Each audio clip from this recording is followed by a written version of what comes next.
운동을 함께 나눴었는데요. 지난번에 원산 부흥 운동을 듣지 못하신 분도 계시고 또 들으셨다 하더라도 우리가 바로 평양 대부흥 운동에 대해서 해버리면 이 역사라는 것이 무슨 수학 공식처럼 1 더하기 1은 2다 이렇게 딱딱딱 떨어지는 게 아니라 하나의 어떤 생명의 흐름이기 때문에 중간을 딱 들어보니 무슨 맥락에서 대부흥 운동이 일어나게 되는지를 이해하기가 어렵습니다. 그래서 우리가 지난 시간에 했던 내용을 복습하면서 또 제가 여러분들에게 질문도 하면서 질문하지 말까요?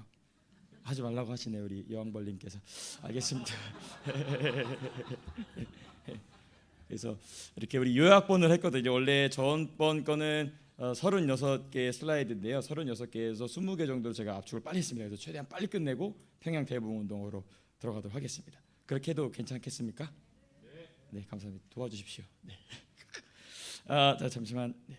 저도 먼저 우리가 함께 나누게 될 부분은 원산 부흥 운동에 대한 부분을 우리가 함께 보도록 하겠습니다.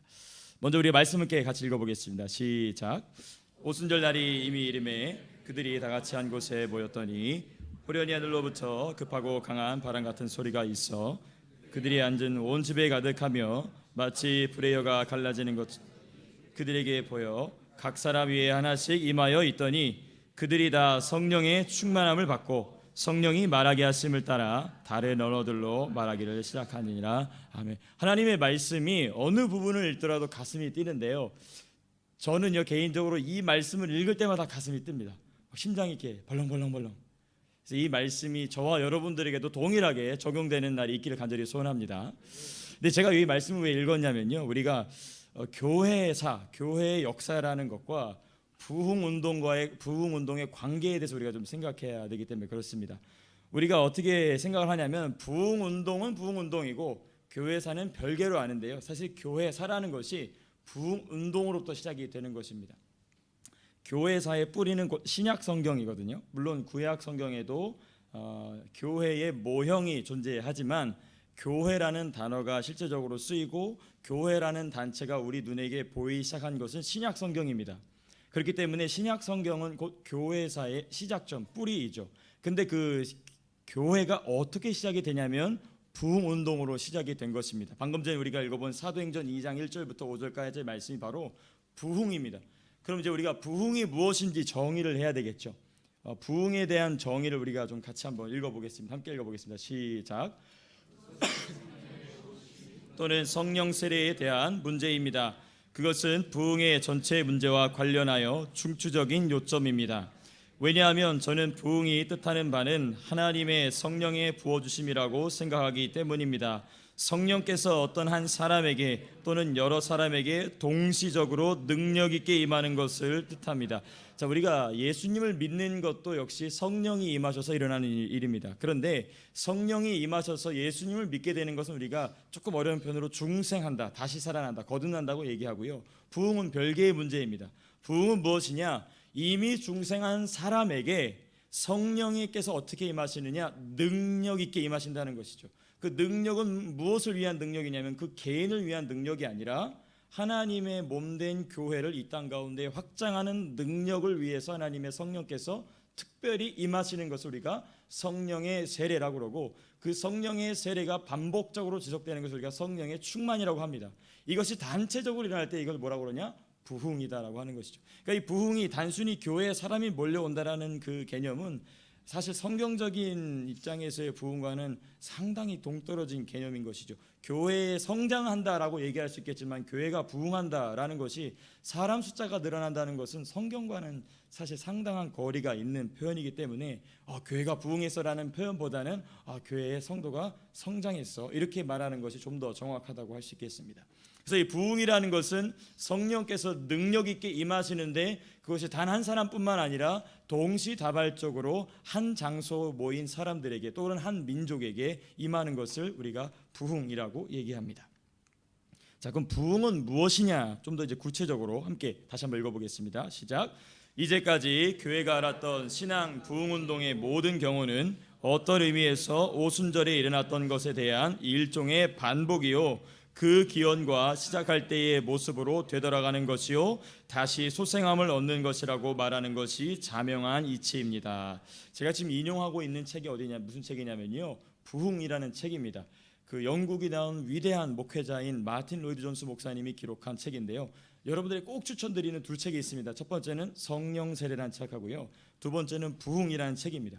이분은요, 원래는 아주 철저한 보수주의, 칼빈주의, 개혁주의, 아주 그 고루하다고 할 정도로 아주 보수적인 목사님이었는데요, 본인이 성실하게 목회 활동을 하다 보니까 설교하는 가운데 임재하시는 성령의 기름 부으심을 체험하고 나서 자신의 신학 체계가 잘못됐다는 것을 고치고 난 쓴 책이 바로 이 성령의 세례 그리고 부흥이라는 두 책입니다.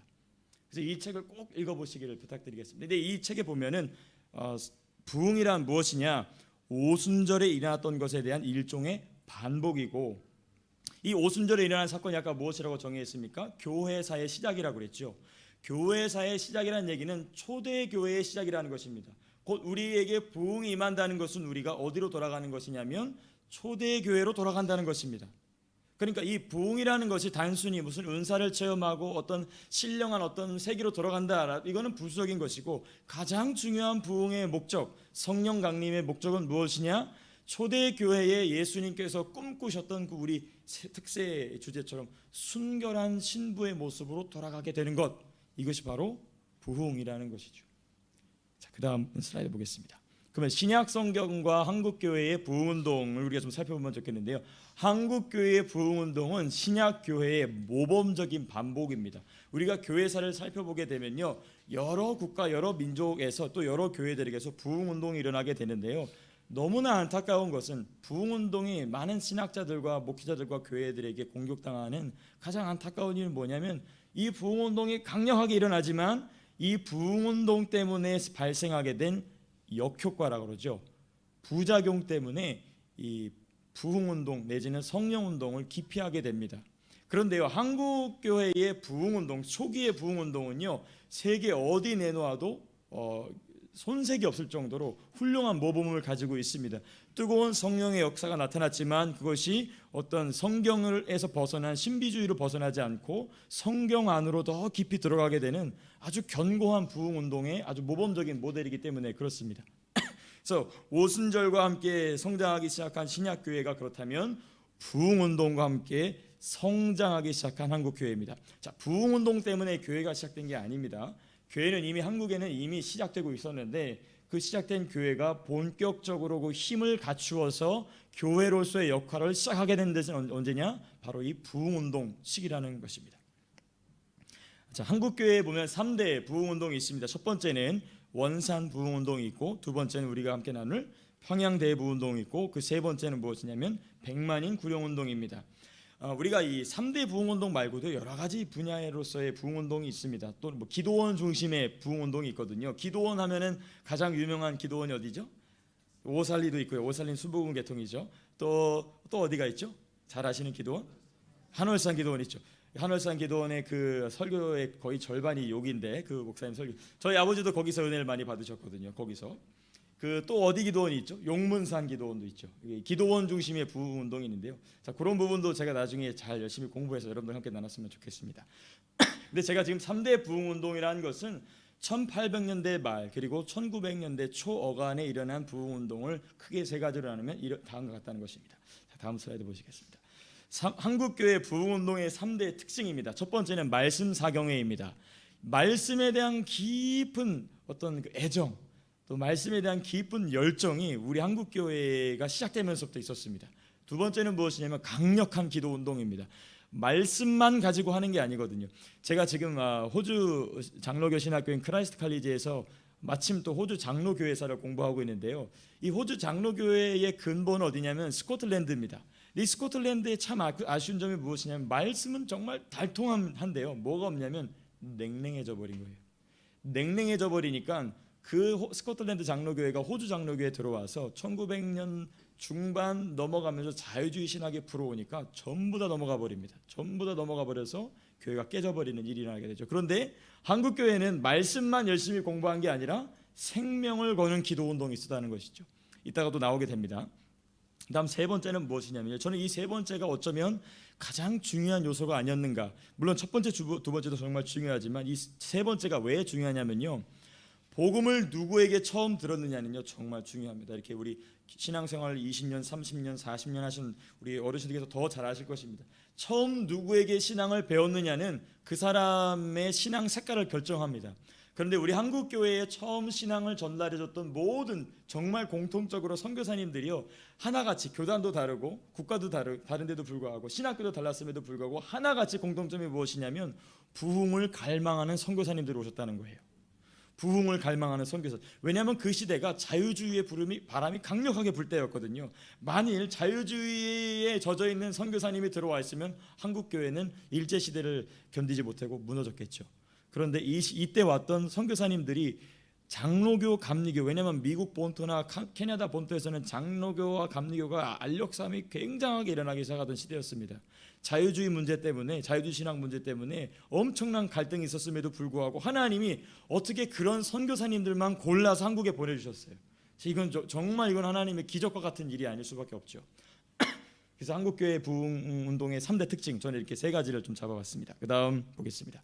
한국교회 부흥운동의 3대 특징을 조금만 더 자세하게 살펴보면요, 제가 방금 전에 말씀한 그 마지막 부분인데요, 첫 번째는 조나단 에드워즈 개혁파 영적 각성운동, 또 무디 부흥운동, 전통의 맥코맥 신학교에서 파송된 선교사님, 그리고 개혁파 경건주의 전통, 그리고 남북 감리교 전형적인 웨슬리 복음주의 부흥운동. 이 웨슬리 복음주의 부흥운동은요 굉장히 뜨겁습니다.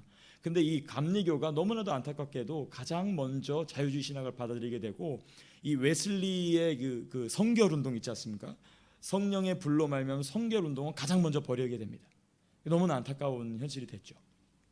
그런데도 불구하고 그 마지막, 그 미국의 마지막 이 전형적인 웨슬리안 복음주의 부흥 운동을 갈망하던 선교사님들이 다 한국에 와 계셨습니다. 다음 보겠습니다. 이 원산 부흥 운동에 의해서 어떻게 시작이 됐느냐 하면, 시대적 배경은 청일 전쟁, 동학난, 러일 전쟁. 청일 전쟁에서 청나라가 패배를 하고 일본이 승리하게 됩니다. 그때 전쟁터가 어디냐면요, 청나라도 아니고요, 일본도 아니고요, 조선 반도가 됩니다. 어마어마하게 많은 사람들이 죽습니다.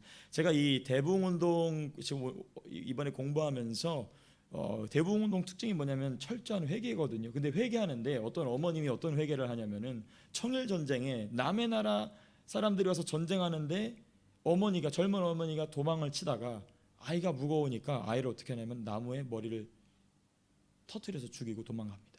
그만큼, 그러니까 이게 어머니가 자기 자녀를 그 나무에 머리를 터뜨려서 죽인다는 게 이거는 말이 안 되는 일이지 않습니까? 근데 그러할 정도로 청일 전쟁의 그 참혹함이 어마어마하게 심했다는 것이죠. 주된 전쟁터가 어디였냐면 한강 이북이었습니다. 그러니까 개성, 또 뭐 이 평양, 이 근방이 가장 심각할 정도로 이 전쟁의 피폐함이 심했던 곳이죠. 또 동학난, 남쪽에서는 동학난이 일어나게 되죠. 그리고 그 다음에는 러일 전쟁이 일어나게 되면서, 러일 전쟁이 일어난 후에는 무슨 일이 일어나냐면 을사조약이 일어나게 돼서 나라의 주권을 완전히 뺏겨버리게 되죠. 그때 누가 회심하냐면 감리교 선교사인 하디가 회심합니다. 감리교 선교사인 어떻게 회심하게 되냐면 2명의 여자 선교사님들이 기도합니다. 무엇을 기도하냐면 부흥을 달라고 기도합니다. 그 시대 때의 부흥에 대한 보고가 웨일즈에서 들어오기도 하고 인도에서 들어오기도 했거든요. 캘거타와 그리고 웨일즈에서 들어온 보고를 듣고 그 부흥이 이 민족에도 임해야 된다는 간절한 갈망이 아주 연약한, 제가 정확하게 기억이 안 나는데 캐나다에서 오신 여자 선교사님과 그리고 호주에서 오신 여자 선교사님 2분이 기도하게 됩니다. 그 2분의 기도로 하디 선교사님이 변화받게 되죠. 그래서 그 원래는 이 하디 선교사님이 원산에서 사역하지 않고요, 지경대라는 곳에서 사역하시다가 성령의 능력으로 사역하지 않으니까 사역이 완전히 망해버립니다. 그래서 낙심해서 좌절하고 있었는데 그리고 원산으로 갔다가 그 원산에서 누구에게 초청을 받냐면 그 2 여자 선교사님에게 초청을 받습니다. 그래서 기도가 무엇인지, 참 하나님의 섭리가 오묘하죠. 사역을 해서 성공한 목회자를 초청한 것도 아니고 사역을 해서 망했는데 실패한 그 선교사에게 하나님은 다시 회복할 수 있도록 무엇을 주시냐면 사명을 주신다는 것입니다. 잠깐 코멘트를 하자면 저와 여러분들이 영적으로 낙심되거나 지쳐있을 때 목회자분들이나 교회 리더십들이 이거 한번 섬겨보라고 하는 말을 그냥 휘겨들지 마십시오. 그게 저와 여러분들을 다시 살릴 수 있는 어쩌면 성령의 마심의 통로가 될 수도 있기 때문에 그렇습니다. 만일 여기서 하디가 나는 지쳤고 힘들었기 때문에 거절했으면 원산 부흥 운동은 일어나지 않았겠죠. 근데 하디가 그걸 받아들입니다. 받아들이고 다시 일어설 수 있는 계기가 됩니다. 그렇게 돼서 부흥 운동이 원산에서 시작해서 자기가 사역을 실패했던 지경대로 돌아가서 다시 그 지경대에서 부흥 운동을 이어갑니다. 제가 이제 중간에 많은 내용을 지금 잘라냈고요. 그다음에 이제 을사조약의 상황에 대한 것과 그리고 원산 부흥 운동이 그 을사조약의 배경 가운데 어떤 역할을 했었는지 좀 살펴보고자 합니다. 민족의 유일한 소망, 기독교 고난이 오히려 기회다라는 생각을 했던 분들이 누구냐면 사실 우리 민족이 먼저가 아닙니다. 우리 민족을 섬기고 있었던 그 선교사님들, 그 원산에서 부흥 운동을 일으키고 있었던 선교사님들이 우리 패러다임 시프팅이라고 그러죠. 나라는 5,000년 동안 외세의 침략을 받던 민족이기 때문에 우리 민족엔 소망이 없다라는 그 패배감으로 젖어 있었음에도 불구하고 이 민족에게 소망이 있다라는 패러다임 시프팅을 줬던 것은 누구였느냐? 부흥을 갈망하던 선교사님들인 것입니다. 그러니까 우리는 그분들을 생각할 때마다 정말 눈물로 감사하는 마음으로 복음에 비친 자의 마음을 가져야 합니다. 그래서 그분들이 고난이 오히려 기회입니다. 성경을 보십시오. 고난받던 이스라엘 백성들이 오히려 그때 하나님께 돌아가는 기회였습니다라는 말씀을 가지고 부흥운동을 이어가기 시작하게 됩니다. 그래서 1903년부터 이 원산 부흥운동의 어떤 조짐이 일어나게 되고 1903년에 정확하게 원산 부흥운동이 발응이 일어나게 되고 또 선교사들이 해안이 뭐냐면 지혜로운 눈이지 않습니까? 이 해안이 뭐냐면 누구를 바라보기 시작하냐면 그 당시 조선의 지도층, 조선의 뛰어난 두뇌를 갖고 있던 사람들에게 눈을 돌리기 시작합니다. 그때 조선의 어떤 지도층이 어디에 갇혀 있었냐면 한성 감옥에 상당히 많이 갇혀 있었어요. 왜냐하면 이 지식인들이 무엇을 시작했냐면 조선 왕조 때문에 우리나라가 이렇게 망했다. 당신들은 무너져야 되고 우리나라도 어서 미국처럼 벌써 미국을 바라본 거죠. 청나라는 이제는 영국에게 망했고 일본은 우리의 철천지 원수이기 때문에 우리가 닮은 나라는 어떤 나라냐? 미국이라는 것이죠. 그런데 그 미국이라는 것을 깨달았던 이 선각자들에게 누가 찾아가냐면 선교사님들이 찾아갑니다. 선교사님이 찾아가서 옥에 갇힌 지도자, 민족 지도자들을 지속적으로 방문합니다. 만약에 여기서 선교사님들이 그냥 일반 평신도들만 깨웠으면 분명히 나중에 한국교회 부흥운동은 두 갈래가 됐을 것입니다. 이런 경우가 상당히 다른 나라에 많이 나오게 되거든요. 지도자 계급과 그 밑에 있는 일반 평민 계층이 다른 복음의 색깔을 갖고 있는 것 때문에 교회가 하나 되지 못하고 오히려 무너져 버리는 경우가 상당히 많습니다. 그러니까 우리는 천국에 가서 그 선교사님들께 정말 절은 아니지만 감사해야 될 것 같습니다. 이 선교사님들이요, 이 민족 지도자들이 감옥에 갇혀 있으니까 얼마나 마음이 어떻겠어요? 교만하겠죠. 미국에서 온 선교사들을 멸시하고 박대합니다. 자신들에게 먹을 것을 가져오기도 하고 성경책을 가져오기도 하고 영어 사전은 이승만이 처음으로 만들었기도 했지만은 이 영어 사전, 영영 사전을 가져두기도 하고 영자 신문을 다 거절하다가도 그거는 다쳐서 자기가 또 뒤에 가서 보고 그러다 성경을 보다가 회심한 사람이 바로 누구냐? 이승만입니다. 그래서 이승만이 예수님을 믿고 예수님만 믿은 게 아니고요. 이 이승만이 한성 감옥에서 성령 세례를 받습니다. 그래서 이 사람이요 성경을 달달달달 외워요. 성경을 달달달달 다 외워버립니다. 그러면서 뭘 세우냐면 수많은 양반 가문을 전도하기 시작합니다. 그때 양반 가문들이 함께 복음을 받아들이면서 만난 사람이 누구냐면 서재필 같은 사람들이죠. 서재필 같은 사람들. 이런 그 국가의 지도자가 될 수 있는 사람들 그때 만나게 되고 그때 뭘 만드냐? 이승만의 기독 입국론을 만들게 되는 것입니다. 우리 목사님 방금 전에 말씀하셨지만은 재헌국회에서 그 최은영 목사님이신가? 이은영 목사님이 일어나서 한 13분인가 23분인가를 기도하십니다. 대표 기도를 하세요. 근데 그게 갑자기 랜덤리 한 게 아니고요. 이게 다 이승만의 계획 안에 있던 것입니다. 이 한성 감옥 안에서부터 우리나라는 기도로 세워져야 된다. 성경에 기반한 기도로 세워지는 국가가 세워진다는 것을 이 한성 감옥 안에서 이 기독 입국론이라는 책에 보면 다 나오게 됩니다. 놀랍죠. 그러니까 이 선교사님들이 민족의 지도자들을 변화시키고 그 민족의 지도자들이 자체적으로 나라를 복음에 입각하여 이끌어가는 그 스타팅 포인트가 바로 이 원산 부흥운동이라는 것입니다. 그다음 보겠습니다. 그다음 이게 제가 참 마음속에 너무나 아쉽고도 안타까운 게 무엇이냐면요, 이 장감 연합 운동입니다. 장감 연합 공회의 결성입니다. 장감이 무엇인지 아시죠? 장로교와 감리교입니다. 이 세계사적으로 보면은 에딘버러에서 있었던 그 에큐메니컬 무브먼트가 시작이 돼서 성령 운동에, 부흥 운동에 입각하지 않고, 야 우리가 교회가 다 뿔뿔이 나눠져 있으니까 신학적인 기준을 낮춰가지고 우리가 교회가 하나가 되자, 그렇게 돼서 나온 대표적인 호주의 교단이 유나이팅 처치입니다. 그런데 한국에서는요, 그런 좀 신학적으로 좀 이렇게 수준이 떨어진 그런 것이 아니라 감리교와 장로교가 신학적인 차이가 분명히 있었음에도 불구하고, 야 우리가 복음을 위해서, 전도를 위해서, 이 민족의 복음화를 위해서 선교사님들이 먼저 장감 연합 공회를 결성합니다. 이 원산 부흥 운동이 점점 이 고조되게 되면서 그 장감 연합 운동이 시작이 됩니다. 이거는 정말 세계사적으로 찾아보기가 굉장히 어려운 운동입니다.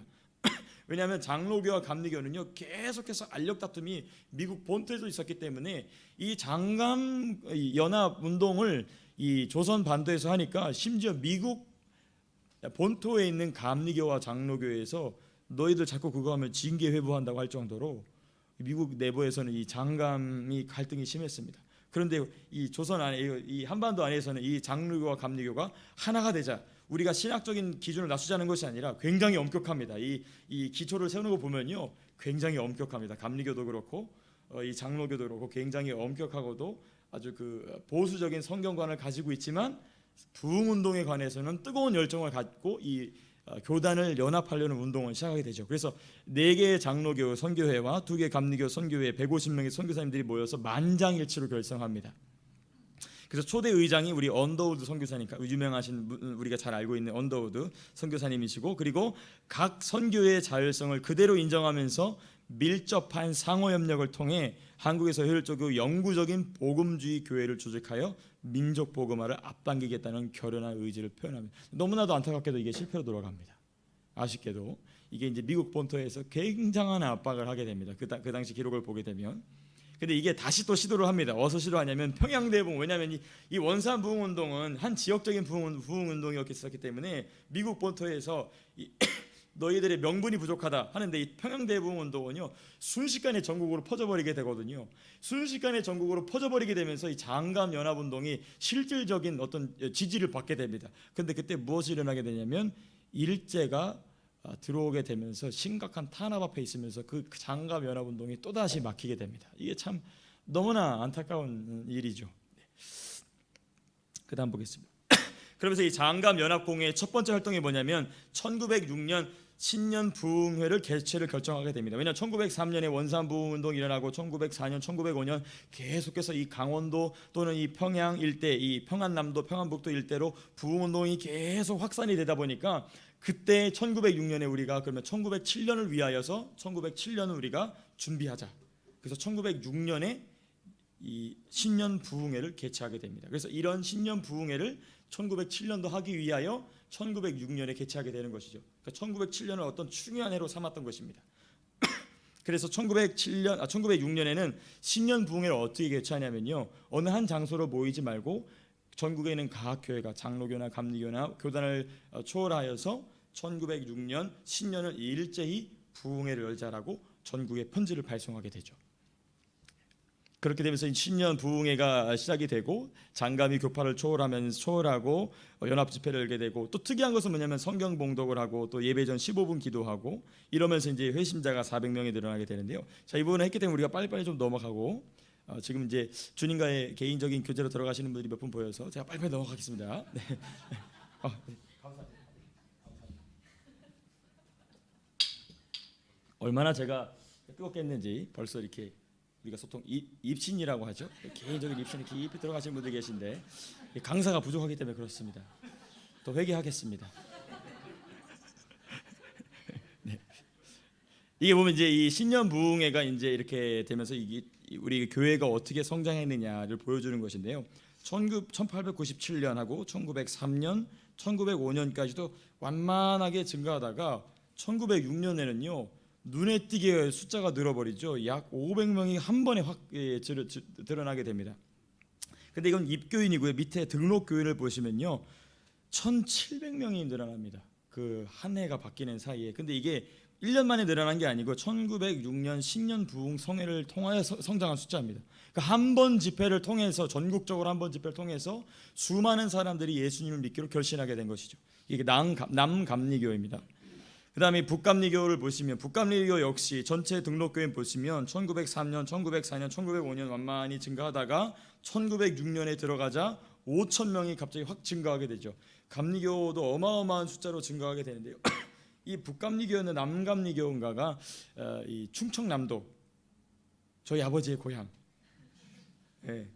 감리교 저도 너무 사랑합니다. 장로교 목사지만 그다음 이제 북장로교, 장로교는 감리교보다도 훨씬 더 폭발적으로 성장하게 됩니다. 원래부터도 교인이 많았지만 이 1905년과 1906년 사이를 보시면 14,000명이 증가하게 됩니다. 어마어마한 숫자로 증가하게 되죠. 그러니까 우리가 교회 성장 운동 한다고 하면서 사람을 뭐 어떻게 하면 교회를 끌고, 다 쓸모없는, 죄송합니다, 표현을 너무 별로 좋지 않은, 포장이 잘 안 되네요. 어쨌든 성령의 나타나신 부흥 운동이 아닌 상태에서 교회 하게 되면 반드시 뭐가 부작용이 생겨요. 뭔가 어디선가 부작용이 생깁니다. 어디선가. 그런데 부흥이 임하게 되면서 나타나는 성장, 교회의 성장은 부흥 때문에 교회가 성장하는 게 아니고요, 부흥의 결과로 간접적인 영향입니다. 좀 이따 우리가 평양 대부흥운동 들어가게 되면 더 자세적으로 나오게 되는데요. 이 북장로교가 이렇게 성장하게 되고, 그 다음에 이 전반기 부흥운동을 통하여서는, 그러니까 전반기 후반기로 나눠집니다. 1906년에는 전반기 후반기로 나눠지는데요. 전반기에는 하디 원산 부흥운동을 계속 이어가면서 전반기, 그러니까 신년 부흥성회를 통하여서 그간의 부흥 사역을 잘 마치고 1907년 초기에는 뭐가 준비되고 있었냐면, 우리가 알고 있는 평안남도 남자 부흥 사경회가 준비되어 있었어요. 그래서 거기에서 우리가 무엇인가 하나님의 성령의 강력한 역사를 위하여서 1906년 후반기에는 1907년 그 평안남도 남자 부흥 사경회를 위한 준비를 하는 시기가 됩니다. 그래서 후반기 부흥운동은 평양대부흥운동의 준비입니다. 그래서 1906년 12월 성탄 이후 선교사들이 누구를 강사로 세우냐면 길선주 장로님을 강사로 세웁니다. 제가 지금 이제 원산 부흥운동 지난번에 할 때도 보면, 원산 부흥운동은 누가 주도했냐면 주로 그렇죠. 그 선교사님들이, 선교사님들이 주도하다가 1906년 후반부터는 그 주도권이 누구에게로 넘어가기 시작하냐면 길선주 장로님을 비롯한 한국 조선 사람들이 그 부흥의 바톤을 이어받게 됐다는 것이죠. 이게 굉장히 중요합니다. 호주 장로교가요, 그 바누아투의 선교를 상당히 오래 했거든요. 한국의 미국 선교사님들이 갔을 때보다도 상당히 오래 했는데 아직도 바누아투는 교회가 자립을 못합니다. 그래서 계속 그쪽에다가는 호주 장로교에서 지원을 해줘야 돼요. 자전이 안 된 겁니다. 이게 나중에 이제 평양대부운동에 나오는데요. 한국은 진짜 여러모로 선교사님들이 정말 하신 일이 너무나 많아요. 그러니까 자기가 하던 사역을 자기가 키운 사람에게 내주는 일이, 이게 쉬운 일이 아니거든요. 근데 이거는 당신이 해야 될 일이기 때문에 당신이 하십시오라고 탁 넘겨주시. 물론 길선주 목사님, 장로님도 탁월한 주의 종이었던 것도 있지만 그 길선주 장로님을 키워낸 것은 물론 역시 선교사님들인 것이죠. 눈물 아니고는 볼 수 없는 역사입니다. 근데 제가 지금 시간이 없기 때문에 다 세밀하게 말할 수 없기 때문에 우리가 크게 지금 넘어가고요. 자, 여기까지가 일단 이 원산 부흥 운동에 대한 전반적인 설명이고요. 아직도 원산 부흥 운동이라고 생각하시는 건 아니시죠? 네, 얼른 이제 평양 대부흥 운동인데 두 번째 파일 넘겨주시면 감사하겠습니다.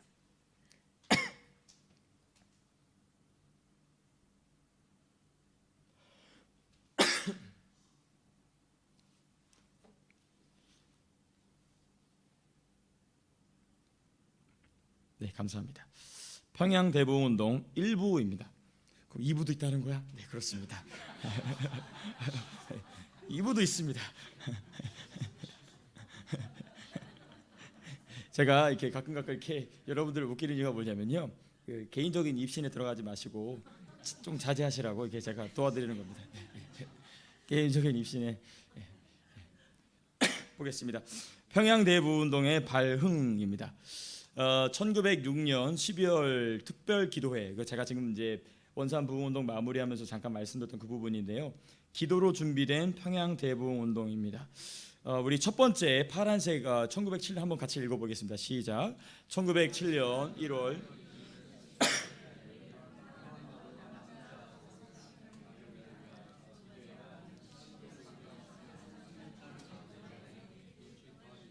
네, 그러니까 평안남도 남자 사경회가 1907년 1월 2일부터 있는데 그 기도회를 사경회를 위한 기도회를 언제 했냐면 1906년 12월 성탄 주간했다는 것이죠.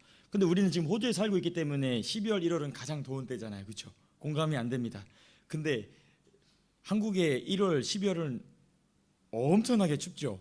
근데 여긴 또 남쪽이 아니고 어디냐면 평양이기 때문에 무지하게 춥습니다. 지금은 난로가 있잖아요, 그렇죠? 겨울엔 덥습니다. 근데 그때 난로가 없죠. 그 어마어마한 냉판에서 하루 이틀, 우리가 만약에 그때 했으면 다 시험 들어가지고 교회 안 나왔겠죠.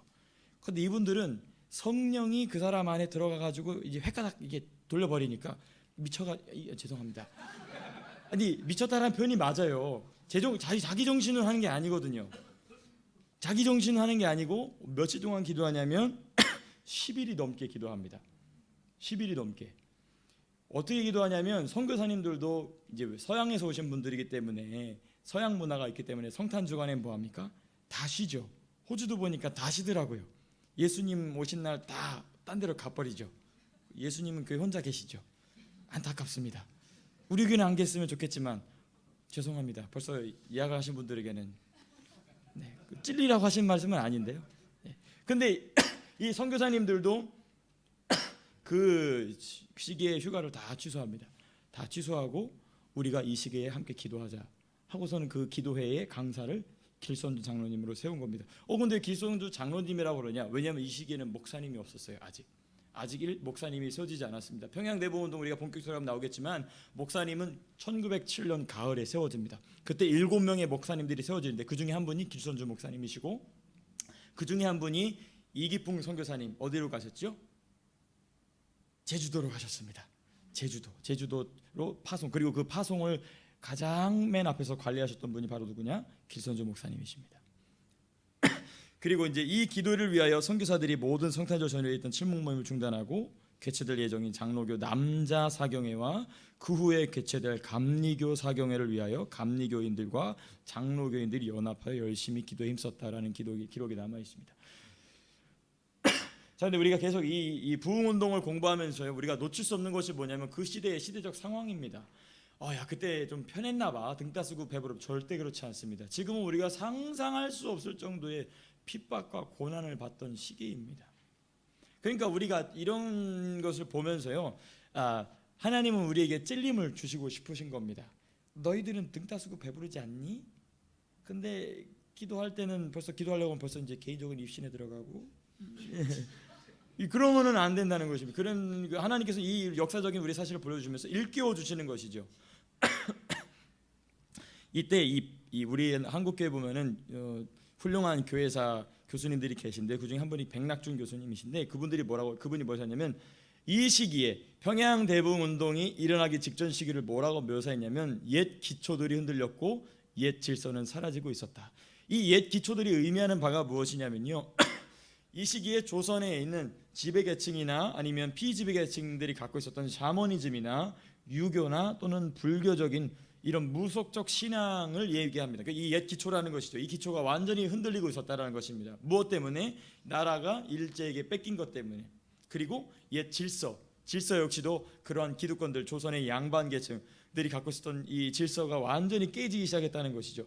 그러니까 우리 한국의 역사를 우리가 공부하면서 너무나 안타까운 것은 우리나라의 역사에 자긍심을 갖는 것도 중요하지만 객관적인 인식을 갖는 것도 굉장히 중요합니다. 조선의 양반들이 대단했다라고 우리가 얘기하는데요. 사실 그렇지도 않습니다. 왜냐하면 그 양반들이 매년 중국에 1만 2천 명에서 2만 2천 명 정도의 무고한 처녀들을 중국에 팔아 넘겼거든요. 사대를 위하여서. 그때마다 이 압록강과 이쪽 북경 이 접경 지역에서는요 피눈물을 흘리는 울음소리가 그치지 않았습니다. 근데 그런 건 싹 숨겨놓고 훌륭한 나라였는데 어떻게 다 이렇게 됐다라는 식으로 역사를 얘기하는 것은 옳지 않은 것이죠. 그때 소망이 됐던 것이 기독교 교회였고 그러한 피눈물을 닦아줄 수 있는 분이 바로 우리 예수님이었고, 그 예수님의 손길을 전했던 것이 선교사님들이었고, 그 선교사님들에게 교육을 받았던 위대한 목회자들이 우리 교회의 스승들이었고 뿌리였다는 것이 너무나 감사한 일이 아닐 수 없습니다. 그런데 이 당시 역사적 사실 보면 러일 전쟁 후에 을사조약을 통해 전권이 일본에게 넘어갔고 이때 미국을 기대했지만 미국은 한국 문제에 개입하지 않습니다. 왜? 일본하고 이미 가스라 테프트 조약을 통해서 한국 문제는 개입하지 않겠다는 걸 미락을 하거든요. 그리고 1907년 헤이그 밀사 파견을 통해서 전 세계에 이 사실을 알리고자 했지만은 일제가 그걸 알고 막아버리죠. 그 다음에 제가 너무나도 가슴이 아프고 이것을 읽을 때마다 참 분노 아닌 분노가 나는 것은 무엇이냐면 고종은 무능했습니다. 뭐 드라마로 열심히 포장하는데요, 그 포장에 자꾸 속으면 안 됩니다. 세상 사람은 다 속거든요. 교회 사람도 속으면 안 됩니다. 고종은 굉장히 무능한 사람이었습니다. 아간 파천 아시죠? 러시아 대사관으로 갔다가 일본 대사관으로 가려고 했다가 이렇게 저렇게 그 다음에 민비 명성황후라고 그러는데요, 이 명성황후는요 얼마나 우상숭배 미신에 심했든지요, 자기가 데리고 있던 궁녀도 미신을 섬기는 것 때문에 그 자리에서 불태워 죽인 사람이 민비입니다. 그러니까 악한 영이 그 시대의 지도자들을 사로잡고 있으니 그 민족의 소망이 있을 수가 없죠. 그런데 그런 지도자들을 예쁘게 포장해낸다? 그거는 저는 기독교인으로서 절대 동의할 수 없는 일이기도 합니다. 그러나 시대적 상황과는 달리 성령의 역사는 오히려 강하게 일어났다는 것이 이것이 우리에게 고무적인 부분입니다. 일반 민중뿐만들 아니라 수많은 지성들을 깨웠다는 것이죠. 자, 그리고 드디어 이제 1907년 1월 2일부터 15일까지 약 14일 동안 겨울 남자 사경회가 시작됩니다. 왜 남자 사경회냐? 왜 그러냐면요, 여자를 차별해서가 아닙니다. 조선시대의 여성분들의 인권을 최초로 신장시킨 것은 교회입니다. 근데 이 시기에 왜 남자 사경을 했는지는 우리가 좀 더 살펴봐야 되는데요, 강사는 길선조 장로님이셨고 그 당시 이제 평양 주재 선교사님들이었습니다. 왜 남자들이 주로였느냐 하면은 참석자들이 평신도들이 아니었습니다. 모두 지방에서 올라온 개교의 지도자급입니다. 그러니까 그 당시에는 목사님들이 안 계셨으니까 지금으로 얘기한다면 지방에 있던 로컬 처치들의 목사님들이 참석하신 집회가 평양 겨울 남자 사경회였던 것이죠. 그러니까 남자가 중심이 될 수밖에 없었던 것입니다. 그리고 평신도는 언제 참석하느냐? 저녁 집회에, 전도 집회에 참석할 수 있게 됐습니다. 그러니까 일종의 이 평양의 겨울 남자 사경회는 목회자 집회의 성격을 갖습니다. 그러니까 우리 교회가 비록 저는 우리 교회를 작은 교회라는 거 말씀하시는 거에 반론을 갖고 있는 건 아니지만 우리 교회 그렇게 작은 교회 아닌 것 같은데요, 그죠? 작은 교회 아니지 않습니까? 아니죠? 그래도 큰 거 아닌가요? 죄송합니다. 하여튼 우리 교회가 작은 교회지만 통칭 얘기하자면 여론을 따라가야 되니까요, 그렇죠? 여론을 따르지 않을 수 없지 않겠습니까? 근데 우리 교회가 베트남 목회자 세미나를 섬기는 것이 이러한 목회자 집회와 같은 역할을 할 수 있다는 것입니다. 그러니까 목회자 집회에 우리가 생명을 걸어야 돼요. 왜냐하면 제가 왜 거기에 더 특심한 마음을 갖냐면요, 저도 잠깐 우리 배 목사 준비해서 얘기했었지만 저희 아버지도 한국에서 있는 목회자 집회에 참석하셨다가 회복이 되셨거든요. 물론 그것이 우리 어머님의 피눈물 나는 기도의 과정이 있었지만 목회자 집회가 너무 중요합니다. 목회자가 살아나면요, 목회자 가정이 살아나고 그 목회자로 말하면 교회가 살아나고 교회가 살아나면 나라가 살아나거든요. 그러니까 평양 이 대부흥운동도 사실 목회자 집회로부터 시작이 된 것입니다. 그래서 목사님들이 오전에 점심에 말씀 사경회와 기도회를 갖고 점심 먹고 다 뭐하냐면 평양에 다 나가서 이제 뭐하냐면 전도하는 것입니다. 평양의 집집마다 다 돌아다니면서 전도합니다. 그래서 결신한 사람들을 데려오는 거죠. 그래서 그 저녁 집회에 특별 전도 집회를 갖는 것입니다. 14일 동안. 그러니까 평신도들은 오전에 참석에 불과합니다. 그리고 오후에 전도 집회에 참석할 수 있는 것이죠. 거기서 성령의 폭발이 일어나게 된 것입니다. 그 다음 보겠습니다. 성령의 역사의 첫 징후를 보시면 처음부터 성령의 역사가 일어난 것은 아니었습니다. 그러니까 우리는 어떤 이 평양 대부흥운동에 대한 환상이 있거든요. 갑자기 빵 터져 나오면 그렇지 않습니다. 굉장한 기도의 씨름이 있었습니다. 굉장한 기도의 씨름이 있었어요. 이게 굉장히 성경적인데요. 우리는 사도행전을 보게 되면 예수님이 부활하시고 승천하신 뒤에 꼭 며칠 뒤에 성령이 강림하시냐면 열일, 그렇죠. 예수님이 부활하시고 승천하신 뒤에는 열흘 뒤지 않습니까? 부활하신 뒤에는 50일 뒤고 승천하신 뒤에 열흘 뒤잖아요. 그러니까 열흘 동안 기도했구나는 우리는 성경을 보면서 알지만 그 당시의 성도들은 열흘이 갈지 100일이 갈지 모르는 일이거든요. 그러니까 열흘 동안 성령 강림을 위해서 기도할 때 예수님의 승천을 받던 성도들이 몇 명이었냐면 500명이었습니다. 그렇죠? 그런데 오순절 마가의 다락방에 성령 체험한 건 몇 명이었죠? 120명이죠. 380명 어디 갔다는 것이죠. 기도하다 말고 포기한 겁니다.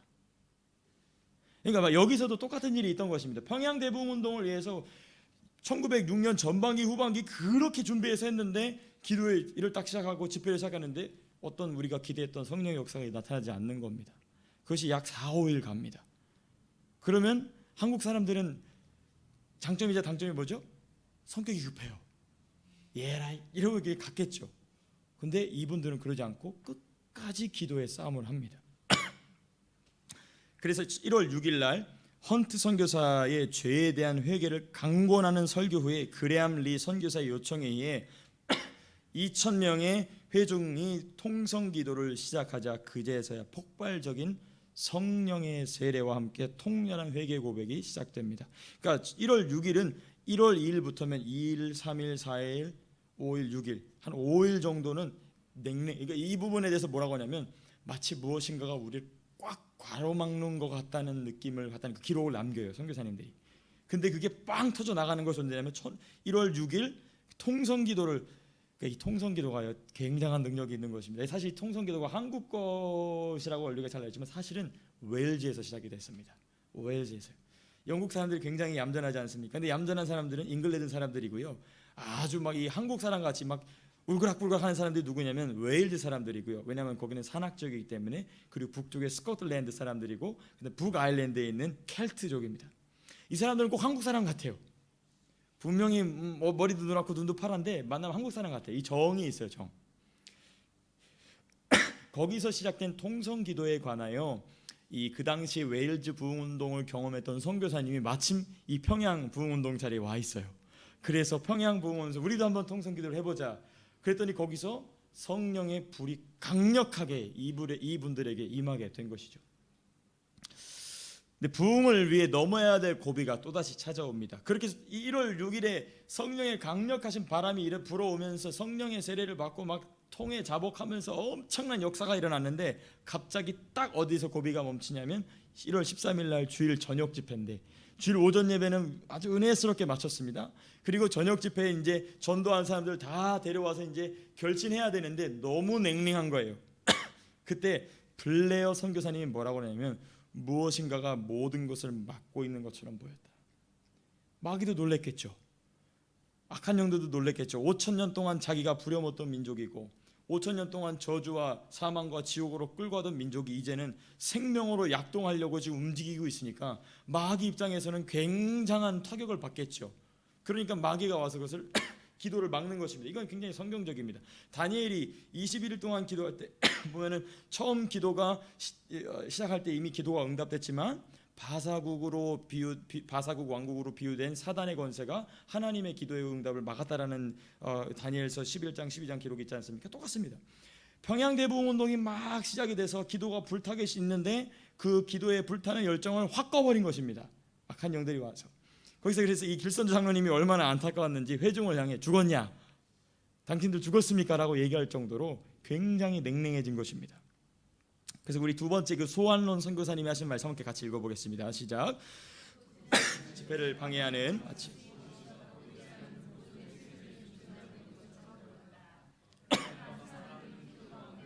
자, 이게 너무나 중요한 것입니다. 기도 가운데 몸부림을 쳤다는 것입니다. 이 기도 가운데 몸부림친다는 것을요, 나중에 1950년, 60년, 70년대 한국의 부흥사 목사님들이 뭐라고 그러냐면 창자가 끊어질 것처럼 기도해보라고. 그 말이 그 말입니다.